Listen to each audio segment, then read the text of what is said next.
Hi, so I'm KB with Nerdophiles. How are you both? Wonderful. Fantastic. How are you?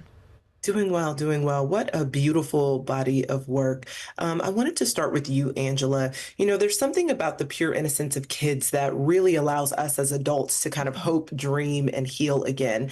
And the way these beautiful and bright young Black girls just have so much that they're dealing with, but still have joy and hope. I think that was extremely important to showcase kind of throughout this. So for you, how did directing this beautiful piece of art that really showcases Black fatherhood, incarceration, and Black girlhood in this way kind of open your heart and expand your relationship, not only with your own family, but also the relationship with the people that you work with, at Girls for a Change? Yes.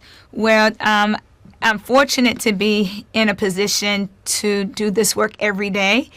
And this was probably like the 13th or 14th dance, or I would just say overall the Date with Dad program.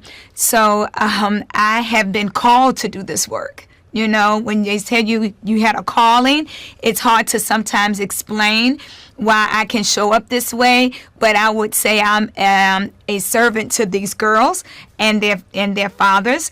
And when the girls wrote the letter to the sheriff, I would be honest. I was like, oh my God, I don't know if this would happen. You know, I also doubted the possibility. But what I never doubt is the dreams of Black girls and what they need and how to support what they ask for and how to stand in the gaps and really focus on their unmet needs. And I really understood when they, called out to be with their fathers in this special way, because I realized at that moment that I was a fortunate girl, right? Because my father was there and I could not imagine my life without him, especially a loss through incarceration. And so how we are impacting, families moving forward is just continuing to do the work, right, that I have been able to do for 20 years. And so with this film, I have just realized that it's more to do, and that I'm going to continue to answer the call and continue to partner with Black girls so that I can make sure that I co-create any needs that they have in our community, whether it's building themselves, building with their family, building with their friends and their jobs. The goal is to co-create with them so that we can accomplish what they see as victory for them. I love that. And I love that you use the phrase co-create, just being a partner with them kind of along this journey Yes, of what they want to do with their lives. exactly. And so for you, Natalie, speaking of co-creation, Mhm. can you talk a little bit about the process of really collaborating with Angela on this project and how you determined the process for working in tandem while directing this film? And also, how did this project kind of challenge you and expand your capabilities as a creative? Totally. Great question. I mean, Angela and I spent a few years just really like forming our own trust and relationship, and me understanding the work she was doing and meeting families that had gone through the Date with Dad program before, and speaking to the Sheriff Woody, incredible.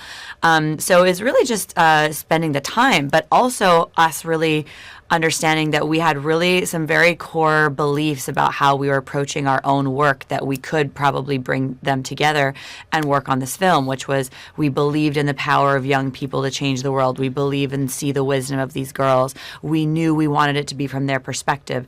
And the idea of co-creating is exactly how I would also want to approach any kind of like documentary film. So creating a safe space, making the girls feel comfortable. What do they want to do? What do you want to talk about? Like making the film experience just a big collaboration all around was really important. And therefore, then all of the ways that we capture the girls and how their visual styles developed or how their stories developed over time were very much informed by their feelings and what they shared and what they wanted to do. So that was just, I think we were able to really partner in a powerful way and bring so much. It's like 200% director. It's really exciting because it's been a super long journey, extremely hard to keep it going. But when you have two people like us that are super driven about what we're doing, we can support each other and like not let the thing fall apart as it's going through, that journey. And then I guess your second part of your question, how did it impact me as a creative? I mean, this was my first feature documentary, so I think I had to learn, as maybe coming from somewhat of a narrative, commercial, short form background, how to let go. And that's challenging when you're someone who's like a director, is usually creating a shot list, a storyboard, an arc, a story.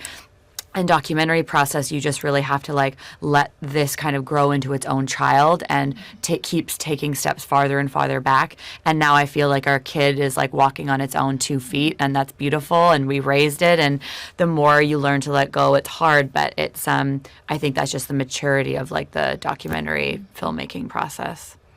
Oh, I love that. Yeah, it's true. It's important to let go in order for things to evolve. I think that's the only way that it can truly happen. Well, Yeah. listen, like I said before, I think that this documentary is beautiful. It's so, so wonderful to just see the lens of incarceration and fatherhood and girlhood kind of just be from a lens of empathy, first and foremost, and just understanding. And I think you guys did such a fabulous job and really can't wait for everyone to see. So thank you so much for Thank you taking the so time to chat with much. me. I really appreciate You. it. Thank you Thank so you. much.